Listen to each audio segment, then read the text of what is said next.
Good morning, everyone. Again, good morning. Can you send me a thumbs up kung naririnig na? Thank you, Angelica.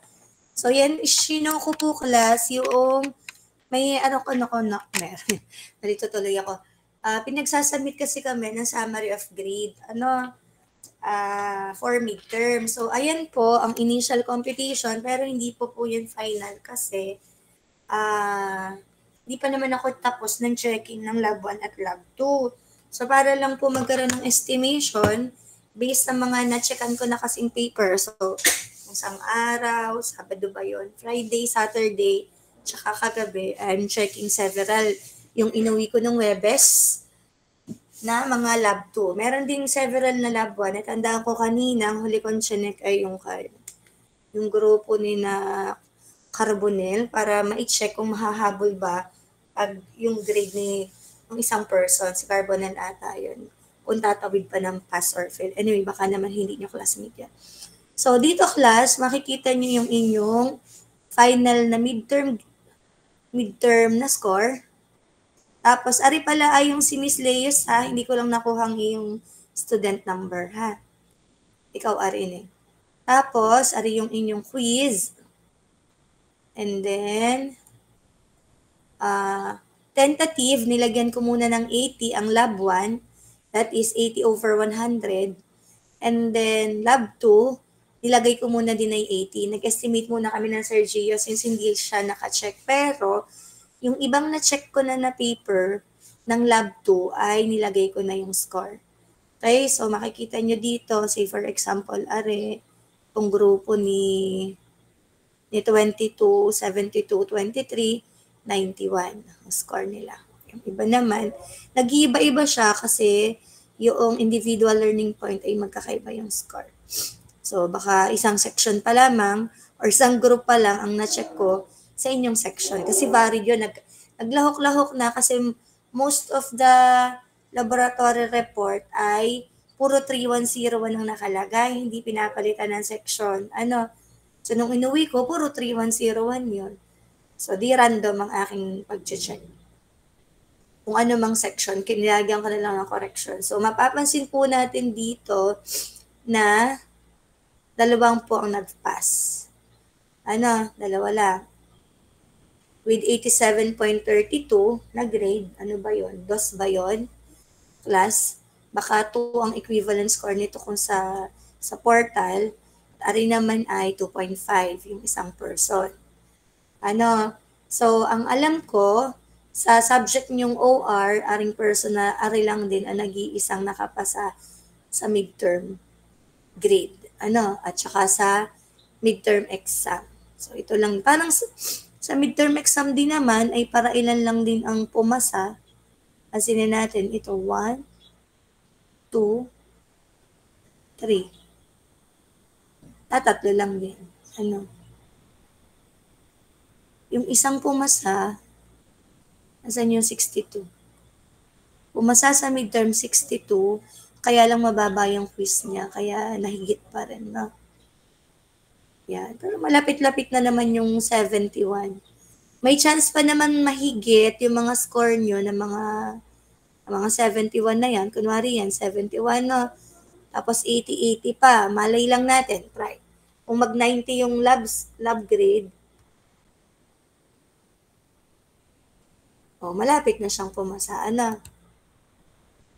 So, for adjustment pa po yung mga nakikita nyong 80. So far naman, wala naman akong na-gradean ng laboratory na mas mababa pa sa 80. Kaya ang tendency ng mga grade na to ay tumaas pa. Naintindihan po ba ang ating midterm grade? Initial computation, may tendency na mas tumaas pa kasi nag-a-adjust pa tayo ng score ng lab. Paki heart shape naman, kahit malungkot na field ang karamihan. Nagets? Pataas pa po yung score kasi nga for adjustment pa yung lab. For the purpose lang na makareport sa dean. Okay? So, meron kaming nilalagyan na drive kay Google Sheet na ina-encode namin ilan ang section, ilan ang student per section, ilan ang pumasa, ilan ang bumagsak, ano yung score, average ng klase, anong highest at lowest score, ganyan. So, sa statistic ng inyong klase ay ang pumasa ay 2, 31 yung nag-failed, average score ay 66, lowest score ay 55, midterm grade na po to at highest natin ay 87.32. Merong 2 seksyon na hindi ko handle. Sa pagkakaalam ko po, ay iba ang kanilang quiz. Kaya baka mas mataas sila doon. Pero nag-war naman ako doon sa instructor kasi binigay ko naman sa kanya lahat ng set ng ating examination since panglinggo sila. Set 1 to 4 yun. Base dun sa magkakaibang set ninyo. Hindi ko lang alam kung bakit hindi niya napili yung mga tanong na binigay ko sa kanya. Supposed to be, dapat same lang kami ng exam. Nagkaiba-iba lang kayo ng set for a certain reason. Tapos, narinig ko lang dito sa mga usapin diyan sa org room na parang mas madali daw yung quiz nila. So, I don't know. Di ko naman nakita. I cannot really say na mas madali. So, baka mag-compare kayo. No? But, as far as I know naman, lahat naman ng... Dala po ng Sir Nursing yan. Baka na po lahat sa drive? Ang alam ko. Nag-chat sila. Thank you po. Ano nga sinasabi ko? Hindi naman ako nag-e-exam nang hindi natin inilesson. Ano po? So, sana yung inyong pagsikapan na ito'y maipasa. Ang meron pa tayong 4 na laboratory. Yung isa ay isisingit natin sa next meeting natin, which is yung WBGT lang, na wala sa isip ko talaga yon. Na simpleng laboratory assessment lang yan kasi iisa naman yung pansukat natin, di natin sure kung siya ay gagana. So, sisimplihan na lang yung lab report doon. Tapos, meron pa kayo na 15 na final, 15% na finals, 10% na na quiz 2, tapos 4 pa yung laboratory, nasa inyo na yung pangatlo. Hanggang bukas ko po ng umaga isisend sa inyo yung draft. Yung final na draft, nagbigay na naman po ako ng initial, yata, sana. Pakisabi naman kung hindi pa, at kung hindi pa, i-sendan ko muna ng initial na draft. Tapos bukas yung final. Kasi minimit lang namin yung deadline kasi ng grading na sobrang occupied lang din po namin. Tapos ako pa, nakaka-in-charge pa ako sa ayos ng mga syllabus ay medyo hindi maagapan. Pinaprioritize yung requirements sa Dean's Office. Tapos, 20% yung inyong project. So, sana within this week ay mabigyan kayo ng format at sana inyo nang pinaprioritize ang paghahanap ng inyong company. At sana rin ay nadyan talaga kayo nakikinig sa aking discussion. Okay? Now, I'd like to share po yung grading, rubric of grading sa Ergo. Sa Ergo Lab. Okay, show po natin. Sorry, yung sa inyo, nilipat ko lang sa mas maayos na presentation. Saan ko nilagay yun? Yan. So, class, garning way po kayo ginagradean sa inyong lab, paki-screenshot or paki-take note para ma-consider nyo na sa lab training nyo. Okay? Inaayos pa lang kasi class din Aring 25 points na to na hindi pa naaayos yung problem. Kasi nga po, hindi na yung mga experiment noon ay hindi na siya valid. Kumbaga, ganun ka-valid na yun. Ikaw na, kung anong pinaka-komportable sa'yo mo. Ganyan. Oo nga. Si Ma'am Ray yun, gawa nung inaasikaso nga namin syllabus, buti ina-assist niya ako. Thank you, Ma'am. Tapos, yun, inaayos ko pa po yung ilalagay dito na inyong isosolve. Kaya hindi pa maibigay sa inyo yung final copy kasi walang time para may singit ari kahapon na kagabi hanggang 12 ako nag-check ng lab na. Water ako. Pwede rin. Kung ganyan uli, makainom ng mainit. SO2 natin class, investigation. Ito po yung experiment proper. Tapos SO11, ito naman po yung ginagamit nyo to analyze your data and to solve your problem.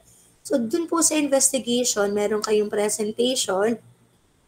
Hindi agad maibalik sa inyo yung papel. Bigyan ko kayo ng idea kung ano yung sa presentation. Ito po ay mula sa front cover hanggang last page appendices, yung format ng inyong table, say for example, naka-center ba, left indent, pare-pareho ba ang font size, font style, tama ba na uppercase or lowercase ang ginagamit. Kasi class, mga uppercase letter, ginagamit lang natin doon sa Roman numeral number 1, say for example, introduction, lahat na ng ibang parts, huwag nyo nang gagamitan nyo ng capital letter kasi nakaka-confuse siya. Ginagamit lang natin yung capital letters doon sa label ng kada isang part. Pero sa mismong content nito, huwag nyo pong gamitan ng, kunwari, step 1 ng hypothesis testing, naka-uppercase kayo, mali po yung gano'n. So, kasama din dyan yung mga appendix nyo, pictures na nilagay during experimentation, etc. Dito po yan, references. 15 yung presentation ng result. Usually, yung ginagawa niyo sa presentation ng result, presentation of result, tas table. Hindi po maganda yon. Dapat, nagdi-discuss muna kayo kung paano ninyo ginather. Kunwari ay, di ba may procedure, pero napakaiksi ng procedure na nakalista. So, dun sa result na presentation, dun kayo mag-discuss na, nagpunta kayo doon, ganito yung method ng ginawa nyo, after nun, ito yung naging resulta. Kumbaga, bawal na bawal sa kahit anong presentation, yung basta na lang nag-pop up yung table, kailangan merong words first, words, parang introduction, then table, discussion, tapos not necessarily discussion ng interpretation ng table, but discussion lang ng table, kahit konti. So, ganun dapat po. In between po lagi yung table. And usually the interpretation is, sabi ko discussion or explanation, not necessarily the analysis kasi nagpe-present lang ng result. Sorry na agad dun sa mga paper na medyo marami akong erasure kasi initially 15 yon tapos 10 dito sa dalawa, dito sa conclusion recommendation na 10. Pero na-realize ko, para mas mataas yung grade kasi ang daming nare-reduce dito na deduct sa conclusion recommendation. Minsan na-score ko, tig 3 lang, 6. Minus 4 na agad. Dito naman sa interpretation, mataas naman yung inyong mga grade. Kaya I decided na lagyan na lang dito ng 20. Kaya, halimbawa, nagsimula siya sa 13 over 15. O di nagiging 17 over 15. Tapos yung 6 over 10 dito, nagiging 4 over 5 na lang. Kaya medyo mas nag-improve yung grade. Kaya may mga erasure. 5 yung conclusion at recommendation, hati na lang sila doon. So, wag din po masyadong matipid sa conclusion. Ay naka-refer tayo doon sa objective, sa recommendation. Ay di kung ano naging findings, lagyan yung recommendation. Feel free to put any figures, symbols, tables, whatsoever na makaka-improve na recommendation. Individual learning point po ay 5 points. Dapat ay 1 page per person. Do not discuss the result of the result of the experiment, but just parang recall what has been the summary, ano yung naging findings, but not necessarily you're telling pa each of the result per area. Kasi, nagawa na po yun dun sa interpretation and discussion. Ang learning point po is more of your realization. Do not also include definition. Paminsan, 1 paragraph definition ko, sound theory, blah, blah, blah, etc. Yun, ganyan. Di na po. It's more about you, your realization, yung naging resulta doon, anong naging impact sa'yo, anong tulong sa buhay mo everyday, sa future mo, paano mo siya papakinabangin, ganyan. Tapos dun sa modern tool usage naman, 25 points, maayos na graph, tamang choose ng statistical method, tama na presentation ng table, not too small yung mga font sizes, readable siya, may correct na discussion. So yung discussion class doon sa sa statistical analysis, dito ginigradean sa 20. Dito, ang tinitingnan ko lang yung method, yung tables and graphs na nagamit. Tapos pala class, dun sa interpretation discussion, pag maglagay ng table above, table below, maglagay po kayo ng table number, figure number, and then when you discuss, doon sa interpretation discussion of result, ang sasabihin nyo, shown in figure 3, blah, blah, blah, blah. Ganyan. Or, in relation to this one, as can be seen in table 4. Okay? And then 25 po points yung sa Ergo tool. Yung itsura niya, class, hindi na siya kabilang doon sa presentation dito. Dito ko na yung ginigridan. Minsan, kinarap, sobrang liit, hindi mabasa, basta na lang pinis, wala man lang discussion, parang out of the blue na lang, biglang yung pop up yung mga table. So, dapat diyan, may problem presentation, discussion, screenshot, interpretation of the result, and then recommendation if there is a necessity, etc. Naintindihan po ba ang pag-grade ng laboratory? Mas may improve nyo pa. But so far naman, thank you Angelica for continuously responding.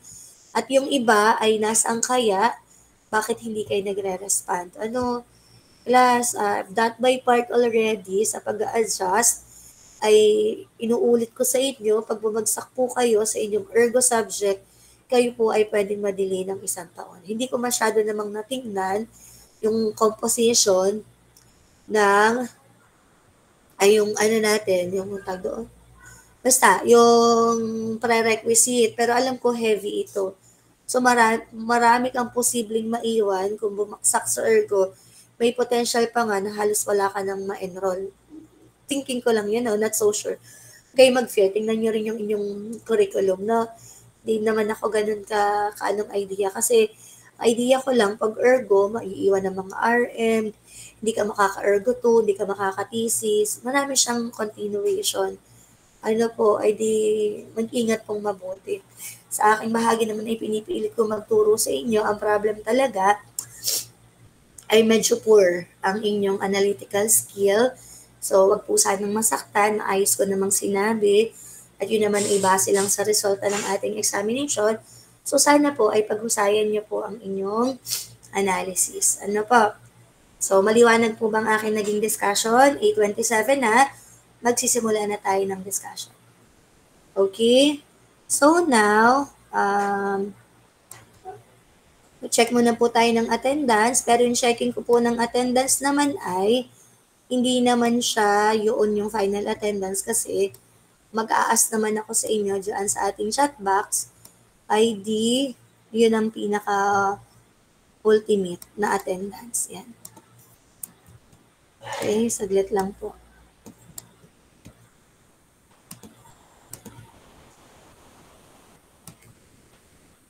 Kung reveal, kung sino yung nakapasa, paulan natin ng congratulations si Mr. Estrocco na highest sa, dadalawa naman sila, at saka si Landicho Jordan.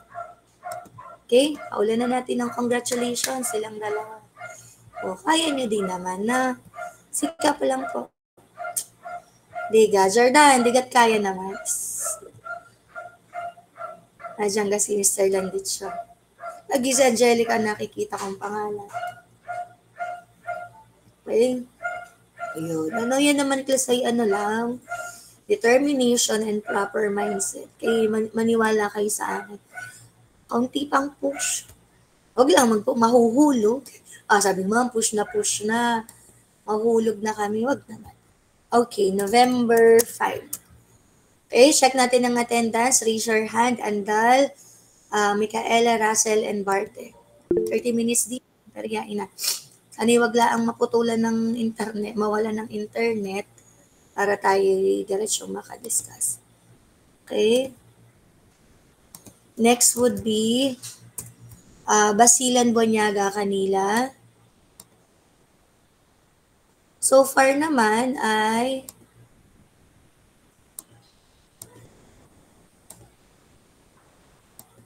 nag-improve naman kayo sa bandang midterm. Ano? Ka-realize ng bahagya. Uy, nandyan na si kanila. Okay, next would be Capistrano, Cruzat, Castillo. Capistrano, Cruzat, Castillo. And then, De Castro, De La Peña, De Sacola. Yan siya! Tapos na? Yeah, we finish early. Ischoka, Fronda, Walter.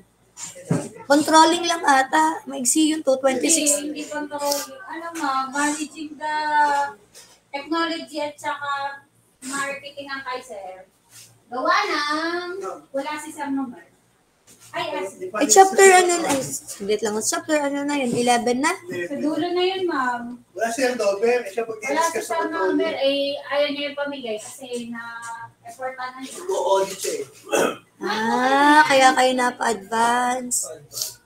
Sige. Ikaw na din sa Ischoka, Fronda, Walter. walang klase dyan. Walang like paano mo sa Hernandez, Ilagan, Husi. Hernandez, Ilagan, Husi. Hernandez. Wala. okay, tapos na agad, kabits na. Ba't kagaling yung mag-discuss? Ba't di ako marunong ng ganyan? Baka naman in-explain mo pa ang kabuuan ng lahat. Oo, Landitsulay Maleus. Ako'y Ano ito? Wala kang libre din eh. Uy, ay wala. Ako balay bibili ng madaming gayam, bebentahan ko kayo. Meron din ako pa sa baba. May stock ako. Hindi, bibili ako ng madami, tapos para di na kayo bumili. Digat, sorry lang kasi. Digat na bibili yun ng wholesale. Oh. Not sure. Tutubuan kita ng 20. Wow! Wag na! Joke Hindi na ako lang. magpapasa. Joke lang. Nasa baba nga. Nenden, makaspak, magbohos, magsino.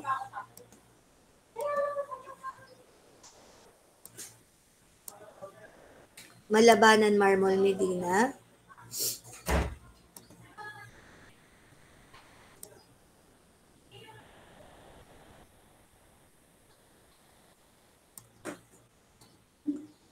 Mendoza, Meranya, Motas.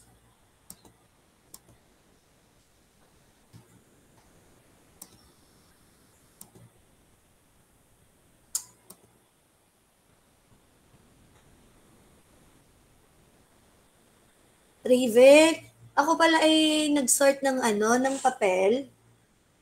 Ngayon, lahat ng section. Na-sort na namin yun nung katulong si Nalandicho kasi nagpatulong ako sa kanila mag-check.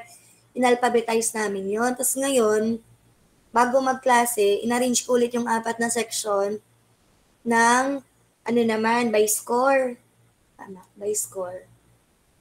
Para makuha ko yung sample, yung 3 highest, 3 lowest, at saka for our compilation.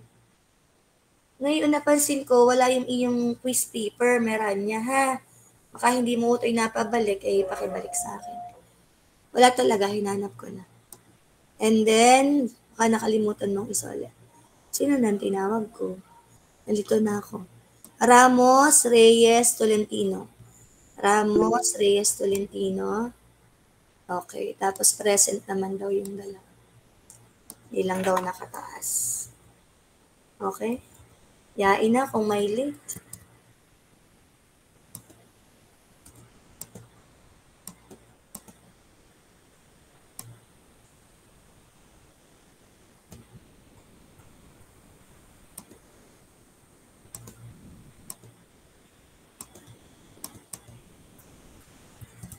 Okay.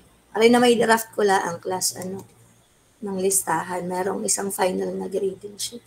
At di naman dyan kami nagbe-base ng grading sheet. Kami po ay naka-source and ay lagay lang namin ng attendance and then i-score. Score siya. Mag-database lang. Okay. Start tayo. I have 1.5 hour. Sana'y matapos ko. Akin dapat i-present. Meron akong 2-hour lecture video na-upload last time. Kailan yung last time na yun? Ay di noong last week pa. Tapos subject for makeup class tayo nung isang nawala na Wednesday. Ay, ano bang araw? Kung ano yung bumagyo. So, subject for makeup class tayo doon. Once na ma-approvean, kasi binawalan muna kaming mag-makeup class dahil kailangan muna ma-discuss yung resulta ng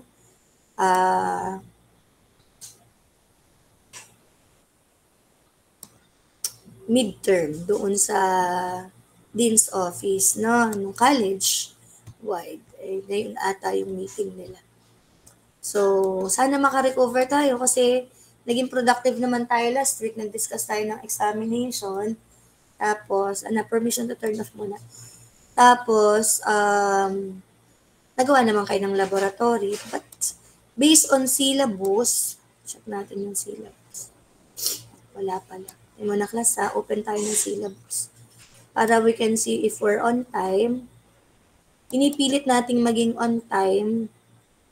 Pero yung mga bagyo holiday na yan, ang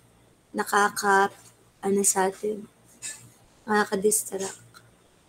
Okay, sa pag-continue natin ang discussion. Ngayon, ay, yan. Show ko muna sa inyo yung mapping.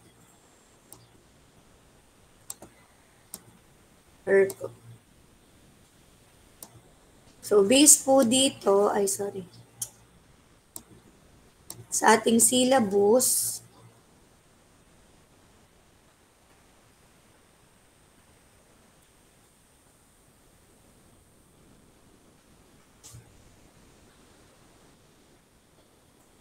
mapapansin ninyo, week ano na ba ngayon? Ngayon. 10, 9, 10, 11, 12. Week 12. So, biomechanics, ito, kabahagi itong mga MSD sa akin i-discuss ngayon, tsaka itong manual work design. Partially, itong di-discussin natin dahil backlog nga tayo. Tapos, nakapag-experiment naman na. Kaya lang di tayo nakapag-meet ng 10, week 10. Tapos, week 12 ngayon, work posture. Alin ang work posture na ari? Postural analysis. Ay baka ari next week na natin ma-discuss. Doon sa pang Tuesday bago mag-experiment. Kasi backlog nga tayo. So, di muna tayo nakafocus sa sa biomechanics. And then, week 40. Okay. Ari pa dulo na. Part na ari ng tama. Ating material handling ay part na ng finals. So, ayun. Halos tayo ay nag-uumpisa pa lamang din sa biomechanics. Nagdi-discuss ako at doon sa simplified rule ng manual work design, tapos ko-continue ko ngayon, ahagipin ang musculoskeletal, hindi pala, madidiscuss natin ang biomechanics sa lab meeting. Sana madaanan natin din ang postural na. Pero hindi tayo sure doon. Kasi looking at the time, it's 8:38. Okay, so alam naman natin ang reason kung bakit tayo naging backlog. Pero on my part, as much as possible, ay ma-present po natin on time based sa syllabus at ma-cover lahat. So, kung magkakaroon kayo ng constraints, say for example, you're asking your senior fourth year about our discussion, medyo iba po, yung nako-cover natin, hindi dahil may bago tayong syllabus or may bago tayong topics, kundi yun talaga ang content based on what is in the syllabus. So, sabi lang ng sir, yung isa nating katandem sa Ergo, sobra daw talagang naiba yung laman ng discussion, although the same coverage naman or same topic. Kasi mas ngayon, mas detailed, mas may content, and even sa kanya, ang feedback niya, marami din siyang na-learn from yung ating strategy ngayon at yung mismong dinidiscuss. So kumbaga mas enrich yung laman ng discussion. Yun nga lang po, medyo heavy din in terms of evaluation.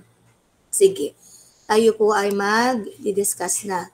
So class, again, hinuhope ko na sana ay lahat, sila naman ay since day 1 ng ating discussion ay binigyan kayo ng link. At kung wala pa, class representative may nag-send sa ating GCR, ay mali pala, sa ating GC ng class rep, paki-reshare na lang po sa mga estudyanteng hindi pa na-download. Parang alam ko, yan ay na-share na sa lahat. Okay, so chapter 6, natapos na po natin yan. Yan yung coverage natin ng mga illumination, sound, vibration. Yun po yung coverage ng up to midterms. Tapos, yung biomechanics, postural analysis po, ay part yun ng ating chapter 4 and 5. So for today, ang pipilitin po nating matapos ay itong bahagi ng chapter 5. Sa book na kayo mag-refer ng inyong lecture kasi very hard to transfer, though meron naman ako dito na kinreate na summary. Okay, yan. Yan pong dinidiscuss natin, yung part ng biomechanics, which is yung work, not work, one part yun, yung manual work design, and then musculoskeletal disorder. Okay? Or musculoskeletal disorder. Okay? Tapos yung computation and biomechanics, check natin sa darating na lab na kung mako-cover na natin, hopefully.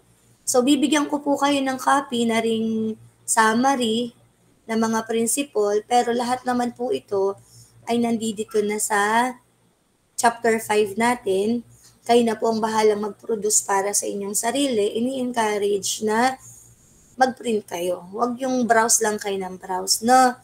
So, gusto nyo mag-print out, meron ako ditong book na pwede nating i-photocopy na 2-page agad.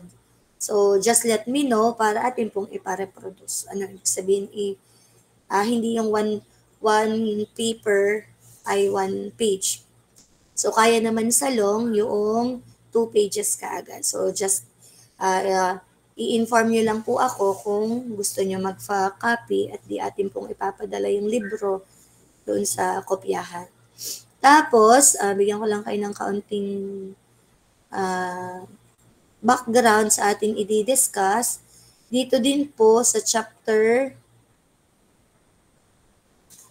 4, class, chapter 4, marami po ditong part ay, kunwari yung NIOSH, lifting guideline, yan yung bahagi na ng ating quiz. Ay, hindi pala, ng ating finals kasi yun ay manual work ay design. Ay, ang tawag doon? Manual material handling. Tapos, dyan po sa chapter 4, kung makikita nyo itong mga nakadrawing na iyan, yan po mismo yung biomechanics. Ang subject na ina-apply nyo dyan ay yung static of the rigid bodies or parang yung physics. Okay, yung law of motion at saka ng force. Okay? So, di-discuss po natin yon hanggang this week. Tapos, so ito ko-cover na lang natin yung mga more of the computation sa lab meeting natin. Kasi ang chapter 4 po, Ang laman niya actually ay, di ko sure. Sana talaga. Itong chapter 4 na ito ay na-discuss na sa inyo yung ibang part sa inyong work method. Kasi madami diyang bahagi ay part ng work. Pero, marami ding bahagi ay pang-ergo. So chapter 4 and chapter 5, yung coverage po ng ating quiz. Pero naka-centralize yung quiz to po. Yung manual work design na ito, class, hati dyan yung biomechanics, postural analysis, at yung manual material handling. So basically, kung magre-refer kayo, naghahanap kayo ng pag-aaralan for quiz 2 and finals, ay pwede nyo na pong i-review ang buong chapter 4 and chapter 5. So, hanggang dun lang po ba? Of course, hindi. Meron pa tayong mga backup na materials para sa ibang topic, pero majority class ay kukunin sa chapter 4 and 5 na meron naman kayong provided na copy. Naintindihan niyo po ba? Read ahead na kayo, class. If I were you, i-print ko yan, ipo-photocopy ko yan, at akin ang ha-highlightan ng mahalagang bagay.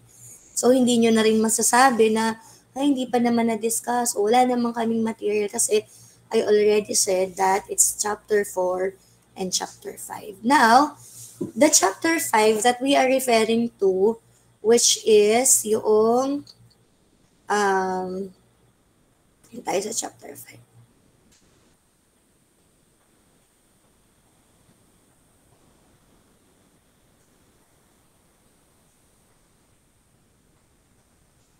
Diba yung mga Terblix class? Didiscuss yun sa dapat next week class ay na natin, scheduled exam. Tayo huli nga, sana magawa ng paraan na mag-approve na ang makeup classes. Ang hirap din naman kasi class na i-record lamang. Kasi syempre, lagi namang meron din kayong questions, most likely. Iba pa rin yung may interaction, even online or face-to-face. So, again, ang ating pong dinidiscuss dito, workplace, equipment, and tool design, extra po ito, extra na, not that so extra, Kasi, ang tawag naman dito, class, tawag to, yeah? Natatang twist ako. Tawag sa kanya ay principle of work design. So yung principle of work design natin, may 3 category. Okay, principle of work design in terms of the workplace, the equipment, and machine, and then tool design. So 3 pong category yan. Very important po yung mga principles na yan sa ergo. Okay, kaya po ating kinover siya as a whole chapter. And then, doon sa in-upload kong video sa inyo at material, ito po yun, binigyan yung lahat ng principle na madidiscuss dito sa chapter 5 ay isinamarize na lang sa 5. So, aring workplace, ari atay 13, yung equipment, 6, yung tool design, 18 principles. So, yung lahat ng principle na yon sinamarize lamang sa 12 dito sa aking diniscuss sa inyo. Binigay ko na itong material na to, nasa GCR na natin. At kung hindi nyo pa napanood, charge the phone. Ang pagkukulang ay nasa inyong bahagi na. Okay? Always look doon sa side na, bakit ko ba hindi naintindihan? Bakit ba ako nag-fail?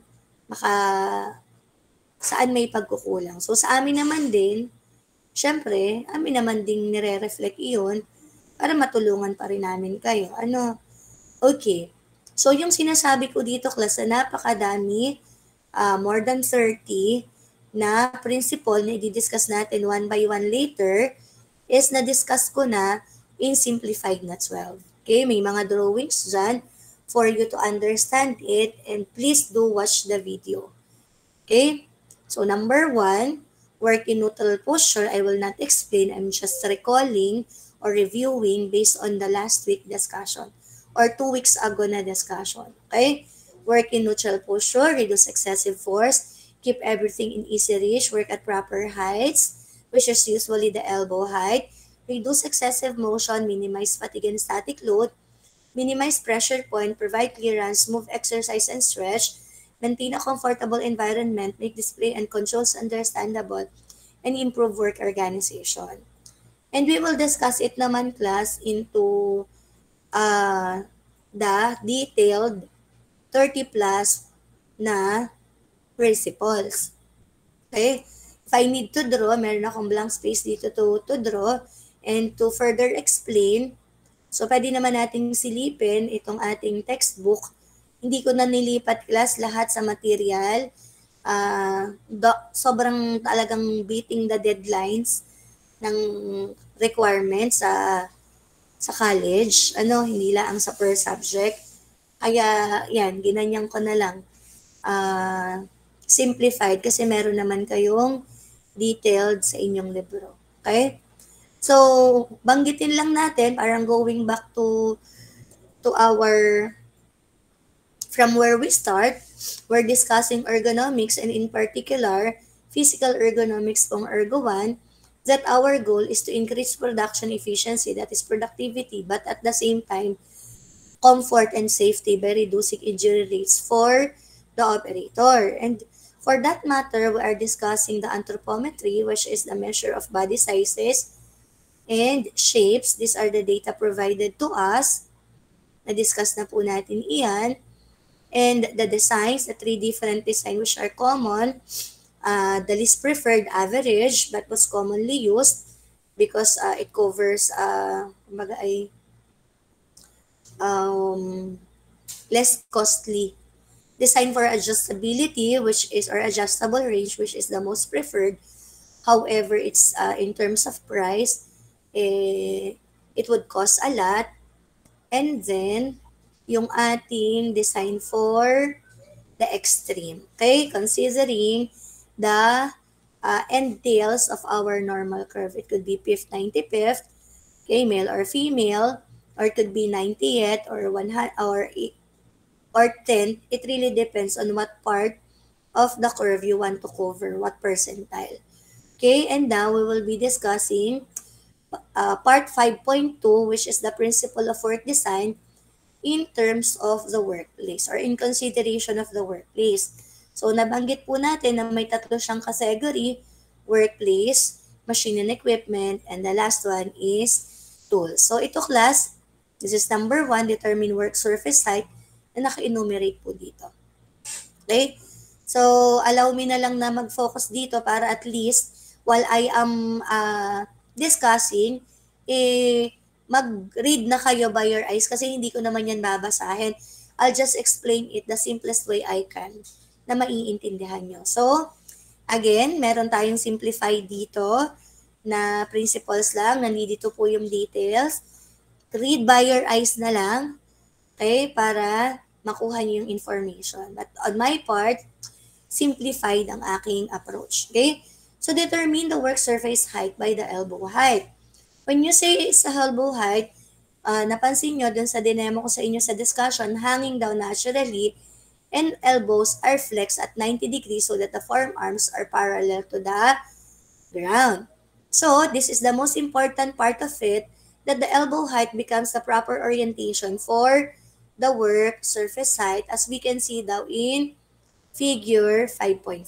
So, you can see here, class, that the elbow, the upper arm, and the lower arm, which is bent, is at 90 degrees or perpendicular.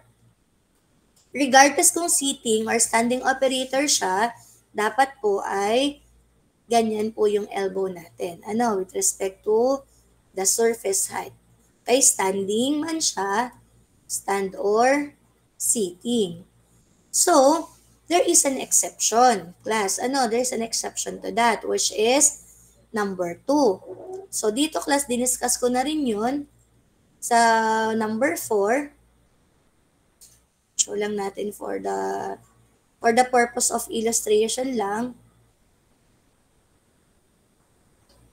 This is the most work are at elbow height, sitting, standing, but there's an exception based on theorem, principle 2, adjust the work surface height based on the task being performed. Okay? There are modification to the first principle. At yun nga, kapag hindi kaya ng 90 degrees, so may dalawa tayong exception class. Ano, ang modification ay dalawa. Ano po yung dalawang yun as a simplified one? Yun ay, if heavy, yung iyong tool, equipment na gagamitin, you can lower your surface height para ma-avoid mo yung effect ng gravity na sasakit yung iyong braso dahil mabigat. Lagi ka, itry nyo class na naka-elbow height kayo, pagkatapos may hahawakan kayo mabigat, kung nakaganyan yung tool niya, so ang tendency class ay palaging pababa. So mangangalay ang iyong braso. So para ma-avoid yon, continuous flow din, ilo-lower natin. So that is for heavy. But if that will be requiring precision nearer to the eye, so consider an elevated position of your elbow. So pansin po natin na naka-upward, okay? Or elevated ang ating arms. So, I think that is very, understandable, no? So, ang sabi dyan, ano yung consideration? Lower the work surface. Yan yung dimension for your thinking. Tapos, for fine assembly, which requires visual details, it is advantageous to raise the work surface by about 80 cm. Tapos, yung ating line of sight class, yan. So, dapat yan ay 15 degrees. Okay, so dito nyo po makukuha, class, yung eksaktong mga details, mga eksaktong measurement. What I'm trying to give you is yung discussion lamang, the easiest way I can para malaman nyo yung iba't ibang principle. So, send me a thumbs up. It is clear. Principle 1 and 2. The elbow height as a common reference, but there would be an exception or an adjustment if that will require work which is heavy or using heavy tools or precision or accuracy of task. Okay? Number 3, 4-5, provide a comfortable chair for seated operator, provide adjustability in the seat, and encourage postural flexibility. So, papasok na din yung mga postural analysis natin dyan. So, pagsama-samahin natin ang 3, 4, and 5. Okay, to simplify the explanation, this is number 3. Happen. Okay. Plus magpalit lang ako ng material kasi nagano na siya, naghang. Okay.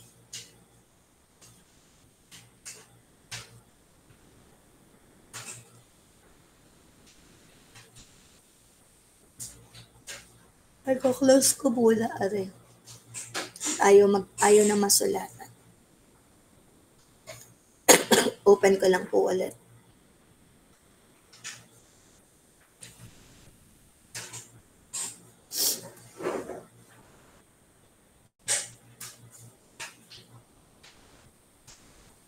Okay, number 3 po natin, provide a comfortable chair. Okay, for a seated operator. So, bakit? Syempre class, ang problem dito sa isang seated operator, ang concentration ng kanyang force or effort ay nasa sa kanyang seat pan and also dun sa kanyang shoulder, okay, at sa kanyang paa, nakalawit. Yan. So, kailangan on the floor yan, kailangan nasasakop ng maayos ng seat pan, and syempre, para maiwasan yung mga hanging shoulder, provide tayo ng rest. So, bakit?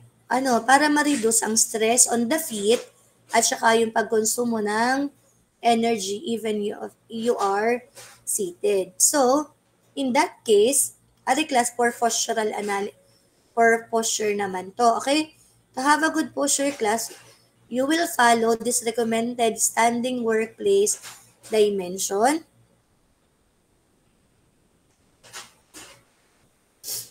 So, makikita kayo dito na 3 level ng surface heights.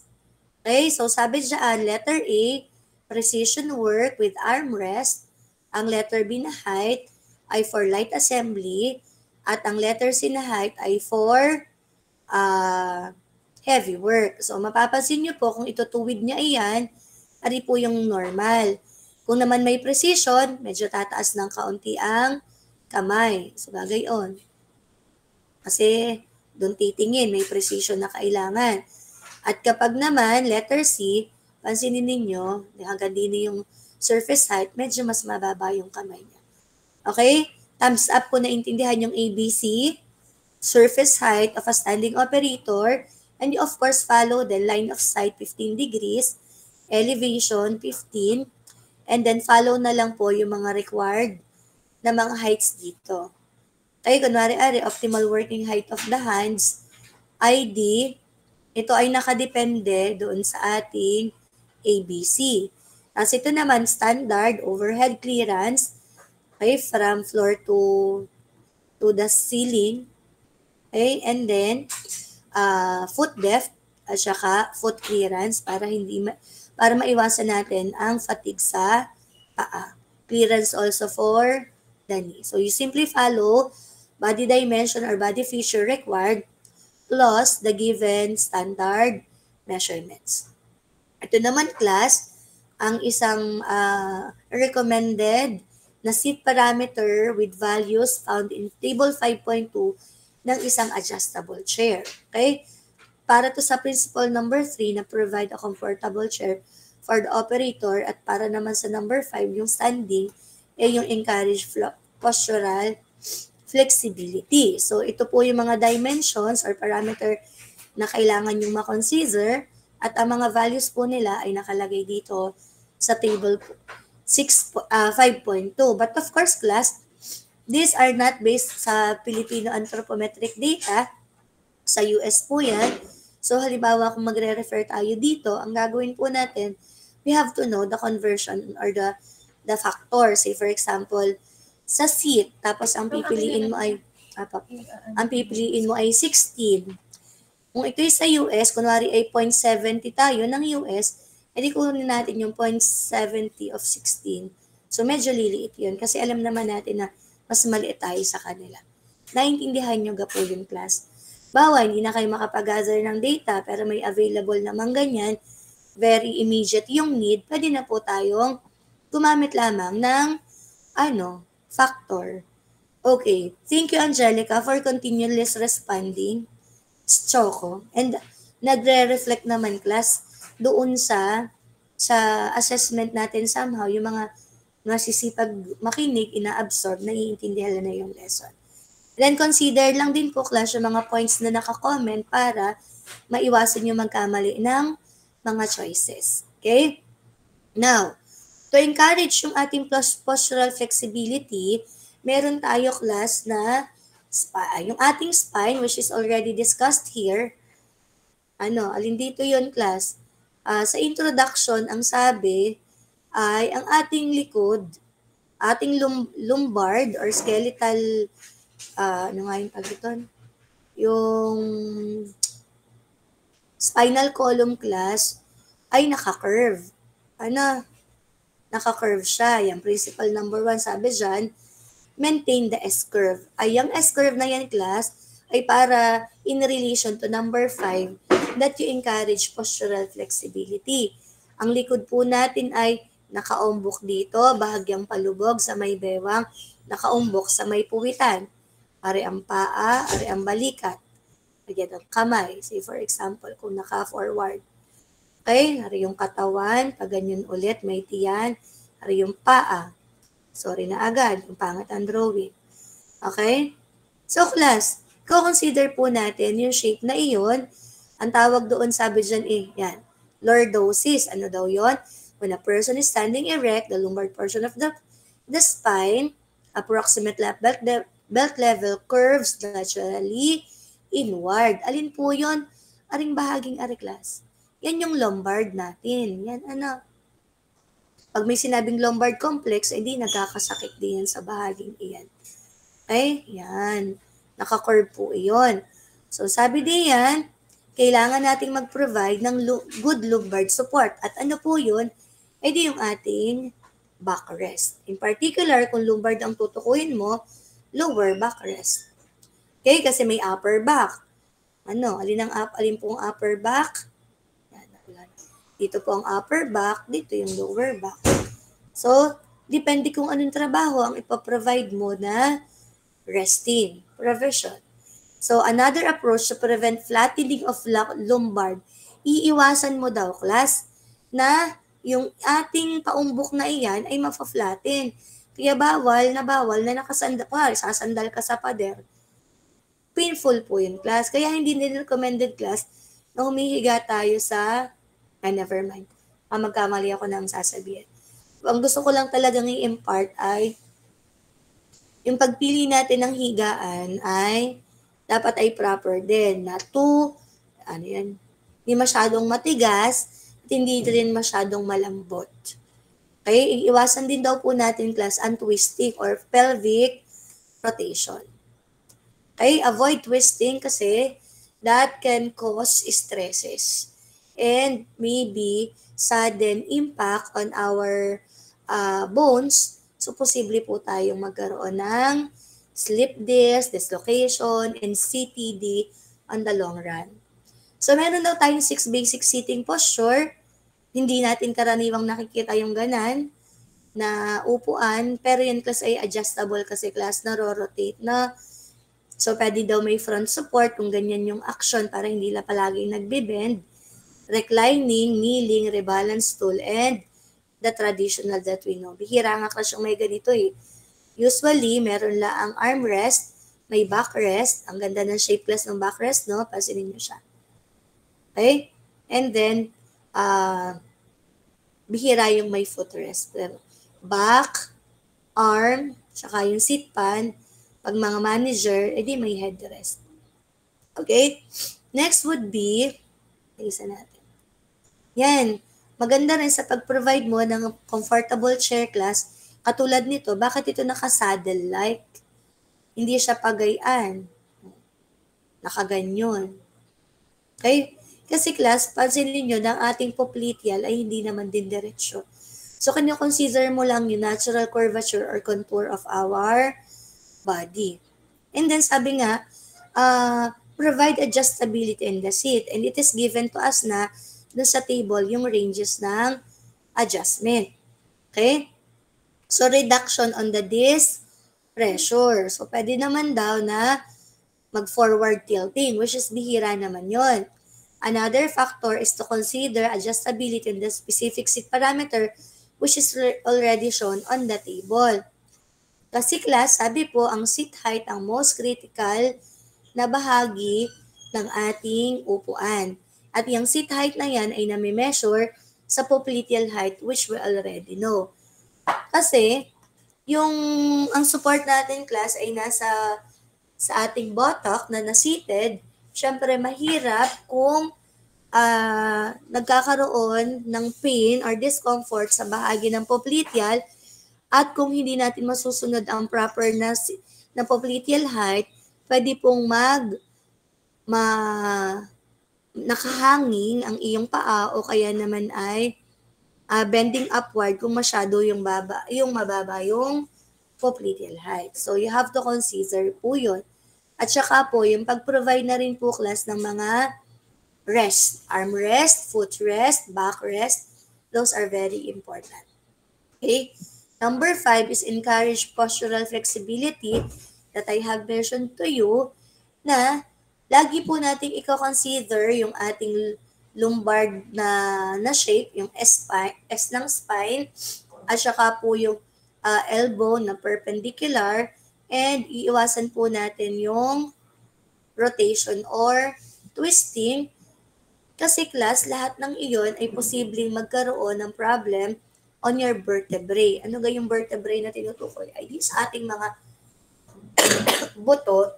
At the same time, kung nag-encourage ka po ng good posture, ang isa sa pinakamagandang effect dyan ay yung ating blood flow. Ano po?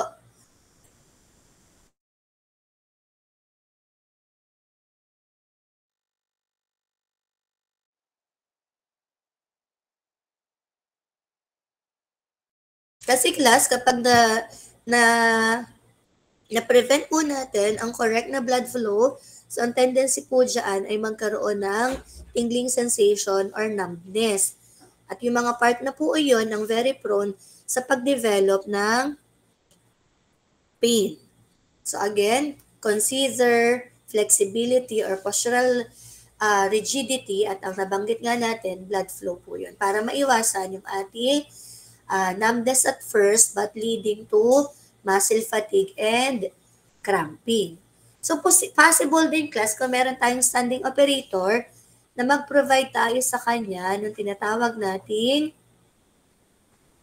forward ko. Yan. Sit and stand stool.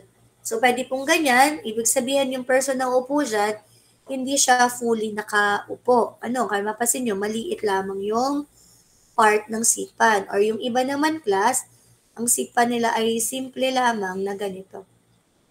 Yan. So parang yung person nagagamit, nakatayo pa rin siya. Pag siya'y nangangalay, yun ang aking drawing niya.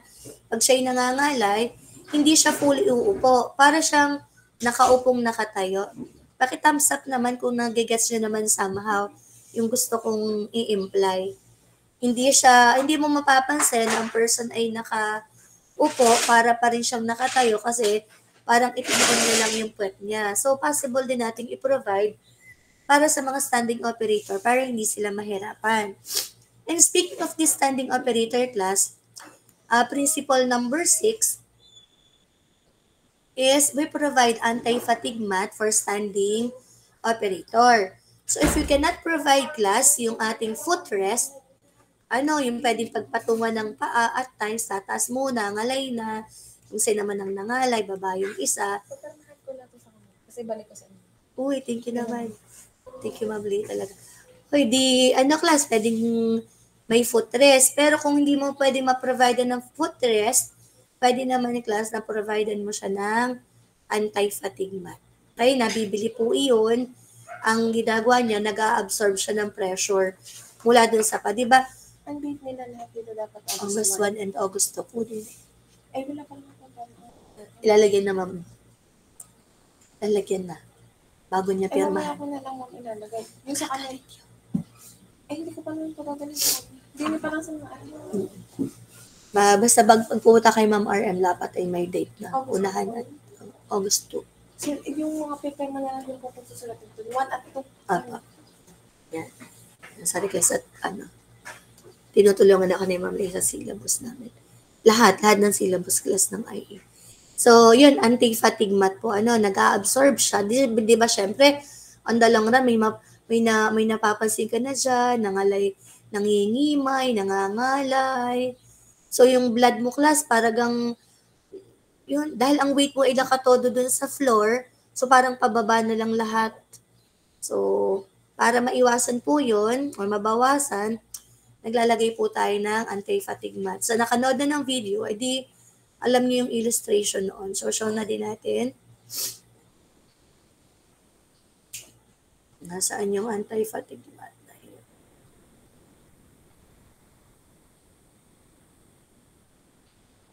Ito class, anti-fatigue din yan. Para sa daliri. Kaya itong aking class, itong aking ginagamit na pagsulat, meron siyang rubberized. Okay? Para malayman yung ganito. Pag nataas ako magsulat, pirat na yung ganito ko eh. So at least, nakakatulong siya kasi malambot. May rubber. Okay? Yung mga pencil natin, yun ay very, kahoy yun, matigas and ballpen. Pero meron naman iba na may provision na din. So, yung mga yun, ergonomically designed. Aring class ballpen, kunwari na red. Merong ito. Yan. Anong ang tawag doon? Kalimutan ko, mamaya maaalala ko ang tawag dyan. Okay, so may gayon siya. So yun ay para maiwasan yung pag-slip. Under off na muna po ulit ako. So nasa na yung anti-fatigue mat ko. Yun. As much as possible, ma-provide ng footrest alternating, yung paglipat ng paa doon. Kung wala, edi ito pong anti-fatigue band. Okay? Number 6, locate all tools.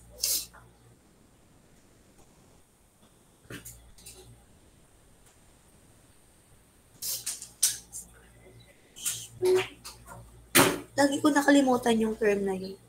Locate all tools and materials within the normal working area. So, illustrate po natin dito. Yan. So, meron tayong tinatawag na, limutan ko na naman yung term. Reach arm. Span, reach arm, span. Span of reach. Parang ganun lang ha. Temporarily class. Or reach span. Parang ganun yung term. Parang 90% sure pa lang ako dyan. At the tip of my tongue. So, ano po yun? So, ito class, kung pagpaprovide tayo ng, or may assembly operator. So, kailangan ay nandoon siya sa kanyang correct lamang na movement span. Alin yung movement span na yun? So, class, gusto ko na mag-thumbs up or mag-thumbs down. Kunwari, thumbs up kung hindi gumagalaw ang ulo, hindi gumagalaw ang mata, hindi lumilikot ang liig, nakikita mo ang nandito sa iyong pagiliran. Okay? Thumbs up ka po. Thumbs down naman, ang sabi, ma'am, hindi ko naman nakikita. Ang nakikita ko lang na hindi gumagalaw ang mata, hindi gumagalaw ang liig, ang ulo ay hanggang garnila. Okay. Can I see your thumbs up and thumbs down? Thumbs up sa nakakakita ng katapat ng kanyang balikat. Ako, hindi ko nakikita. Thumbs down ako. Okay? Kahapon, class, may nag-agree. Sabi, parang 3 estudyante. Sabi niya, ma'am, nakikita namin sa aming peripheral vision. Ay, hindi ako naniniwala. Kasi class, kung peripheral vision ang iyong tinitignan, hanggang dini lang yun. So, hanggat maari, class, i-avoid po natin na nagkakaroon ng twisting. Avoid twisting of any body part. Neck man yan. O naman, titingin ka pa dito para makuha yung nandyan. Titingin ka pa dito para makuha nandyan. Tapos, iikot yung torso. Okay? Iikot yung torso para maglagay ng gamit. Kuwari, uy, nag-assemble siya. Tapos, nandito yung lagayan ng assembly. Iikot ngayon siya. Magro-rotate para lang malagay niya dito. So, we avoid that. So, dito po sa aking drawing, consider po natin yung ating field of vision lang. Hanggang saan lang yung kaya nang hindi lumilikot ang katawan. Para ikaw ay operator or yung operator mo, naka-straight lang siya dyan, dire-diretsyong assembly. May kukunin dito, makukuha kasi kita naman. Ang lilikot lang bahagyang bahagya ay yung mata. O kaya, kaya niyang ramdamin kasi abot ng peripheral vision kahit na hindi na gumagalaw pa yung mata. So may iba pang principle sa paggamit nitong area na to, but for now, din muna tayo sa, yung principle na binabanggit ko?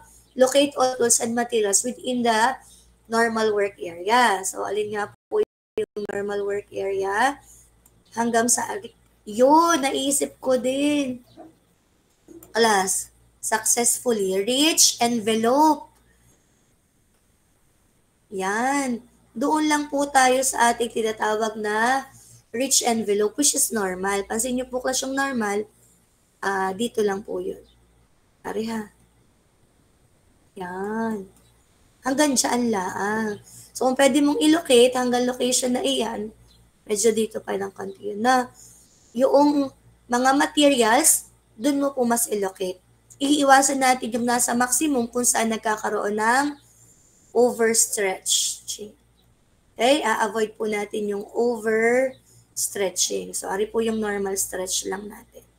Okay? Thumbs up ulit tayo. Naintindihan natin. Locate all materials within our reaches. Okay? Next would be, kumbaga class, specifically na nakalagay itong, never mind. Dinadaanan ko talaga lahat-lahat ng iyan para kung sa ibang subject na supposed to be discuss yan ay nalikdangan ninyo. Since very related to anthropometry ay atin pong kinocover lahat. Okay? 9, 18 time check. Number, ano na ako, konti pa lang. Number 8, fix all location for all tools and materials to permit the best sequence. Use gravity beams and drop delivery to reduce reach and move times, and arrange tools. Hanggang 10 muna ako. Okay, hanggang 10. So, gusto kong i-show dito sa inyo yung Plus, madami na akong na-discuss din sa principle 1 to 12 na ariha. Kaya inyo nang balikan kung hindi nyo pa ninood. Yan. So, dito class, sa aking ninodrawing na ito, nag-i-encourage ito ng Goodreach. Ano pa? Bakit? Pansinin nyo po class, no? Yung ating area, para makakibo siya ng malaya, para ma-permit, say for example, yung twisting, meron naman siyang swivel chair, ay nagkaroon po ng cutout. At pansinin nyo class, yung sa mga cutout na yan, dapat smoothen yung edges. Kumbaga class, yan. Kung ito yung corner, to yung edge class, yung edge po natin class ay dapat ay smoothen. Okay? Or pwede namang pagayon.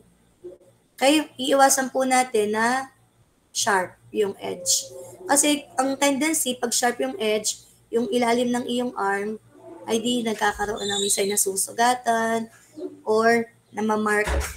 Diga, pag nakatuon tayo sa edge ng ating mga table. So, kailangan po natin i-smoothen yung mga gilid. So, posible class, para ma-okay natin, ma-cover natin na maayos yung ating rich envelope, create a smaller surface. Ito yung ating table, hanggang dyan sa vision mo. Tapos, dapat malalapit. Whichever is whichever is the first to use, yun dapat yung mas malapit sa'yo. Ang pagkakasunod-sunod ay according sa sequence ng use, at ang pinakamadalas ginagamit, malapit, ang pinakabihirang gamitin, yun yung malayo. Paano ma'am kung standing naman siya? Kung standing class, usually, kung sa kumpanya, kunwari class, example sa Yamaha, di naka-conveyor, yung workstation, nadaan siyang ganyan, tapos yung worker, pare, maghihinang siya, o may kung ano man siyang gagamiting equipment, nakahang na class doon, panghinang, screwdriver, mechanized ba siya? So, every time may kailangan siya, hinihigit niya lang, nakahang. So, may organization para within reach niya ba? Pero hindi dapat nasa tapat ng ulo, kundi nasa harapan niya. Naiiwasan niya syempre na siya ay moving, natatamaan yung mukha. Okay? Naintindihan ba dun sa part na yon? Ano nga yung aking dinidiscuss? Fixed location for all tools and materials to permit the best sequence. Tapos yung 9 naman natin, class, yung gravity beams. Natin yung example. Ito naman, class, yung sa pag mga standing, no? So, iiwasan po natin, class, kunwari, may kukunin ka dito, nakahang. Nandito yung iyong tool na gagamitin. Kita mo pa yan. Okay? Always consider yung 15 degrees natin. Ngayon, ang problema, kung dito siya na, magbubuhay ka diyan na may kukunin ka dito sa part na iyan. Say for example lang. So, ang tendency niya, kailangan niya pang mag-bend. Tapos dito yung eyes niya para makita niya yon. So, bawal po yon. Kailangan ay encourage postural flexibility that you don't need too much movement of the body. Okay, so kung hand na lang, hand na lang. Usually, dito tayo sa normal na position, avoid din po natin na overextended. But these are the limits of the values. Next would be the use of the gravity feed beam, drop deliveries, to reduce reach and move times. So, pansinin nyo po dito sa drawing class, posible na ang gawin ng worker, kunwari ang kanyang container B ng na-assembly niya ay dito. So, sa kanya naman, medyo may freedom siyang mag-twist kasi naka-swivel siya, dito niya ilalagay yung finished product. Pero kung class, kung yan naman ay naka-straight, walang cut-out, medyo mahirap yung rotation kasi laging tatamaan yung kanyang abdomen part. So, dinidiscourage natin yung twisting doon. So, ang maganda, say for example, class ay kuwari dito man sa ilalim, dito sa ilalim ng table or dito sa ilalim ng part na to, kuwari nandoon yung container, tapos doon nakaharap yung operator, tapos bubutasan na lang. Kuwari may butas dito, dinadrop mo doon. Parang ang purpose class ganito. Ano yung operator? Seated man siya or standing. Ano yung work area niya? Nag-a-assemble siya. Tapos, yun ang kanyang table. Dito sa ilalim, nandun ang kanyang container. May small hole dyan para doon niya i-drop yung finish na. So, automatically, na nafe-fill yung container. Meron akong personal experience class, binanggit ko din sa other sections, dun sa gawaan class ng tennis ball. Halimbawa po, 2 floor. Okay? Tapos, ang first process ay nadidine, at saka ang second process nasa first floor, ang third process ay nasa fourth floor, at ang fourth, tapos ang fifth ay nasa first floor ulit. So, paano po ginagawa? So, pag aakyat class dito sa second floor, minsan gumagamit sila ng pulley or elevator. Pero kapag bababa na, hindi na po nila ginagawa yon. Ang ginagawa nila class, kunwari ari yung worker dun sa upper level, may assembly siya ang ginagawa.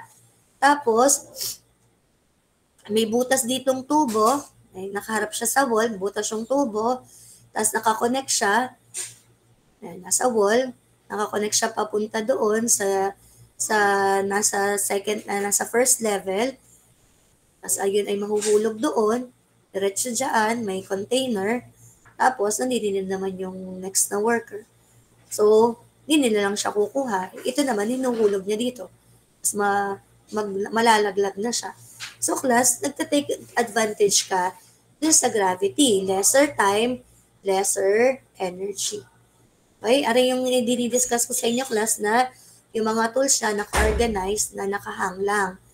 Tapos, ari yung example na meron siyang assembly, nilalagay niya dito kung ito yung conveyor or baka may portion dyan na may butas kung saan na dinadrop niya. Minsan naman, nandito class yung hole kung saan mahuhulog, tapos nasa ilalim yung container. Okay? Clear po ba dun sa discussion ng bahaging iyon, everyone? Okay, simplified approach na po. I think naman naiintindihan nyo. Okay? Tapos yung 10